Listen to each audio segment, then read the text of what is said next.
அதாவது இந்த மாதிரி ரோல் நான் இன்னும் பண்ணணும்னு நினைக்கிறேன். ஆனா அந்த மாதிரியான ஸ்டோரி இன்னும் வரவே இல்ல அப்படின்னு சொன்னா 2 பேருக்கும் இருக்கும்னு நினைக்கிறேன். ஒரு லிஸ்ட்டே இருக்கும்னு நினைக்கிறேன். Typical Tirunelveli character.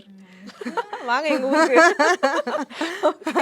அது யாருமே என்கிட்ட கொண்டு வரல இது வரைக்கும். ஒரு கதை வந்திருக்கு. அது பார்ப்போம். அமைஞ்சிச்சுன்னா நல்லாயிருக்கும். பட் அந்த ஒரு ஜோன்ல கொஞ்சம் எக்ஸ்பெரிமெண்ட் பண்ணலான்னு இருக்கேன். ஓகே. இந்த ரெட்டை சட்டை போட்டு, அராத்து பொண்ணு அந்த மாதிரி ஒரு no makeup look and you know okay. Like ஒரு டிஃப்ரெண்ட் எனக்குள்ளே இருக்கிற ஒரு டிஃப்ரெண்ட் ஜோன் எக்ஸ்ப்ளோர் பண்ணுறதுக்கு வாய்ப்பு கொடுக்கும். Okay. And I also want to do like something like a female Robin Hood. எனக்கு ரொம்ப ஆசை. ஏன் ஸ்பெசிஃபிக்கா திருநெல்வேலி? எனக்கு ரொம்ப இன்ட்ரீகிங்காக இருக்குது அந்த கல்ச்சர். ஏன்னா நான் ரீசெண்டாக போயிருந்தேன் திருநெல்வேலி, திருச்செந்தூர் டெம்பிள் இதெல்லாம் போயிட்டு ட்ராவல் பண்ணி வரும்போது எனக்கு ரொம்பவே பியூட்டிஃபுல்லாக இருந்தது. அங்கே இருக்கிற ஆட்கள், அவங்களோட அன்பு, அவங்களோட thinking process, food, life style.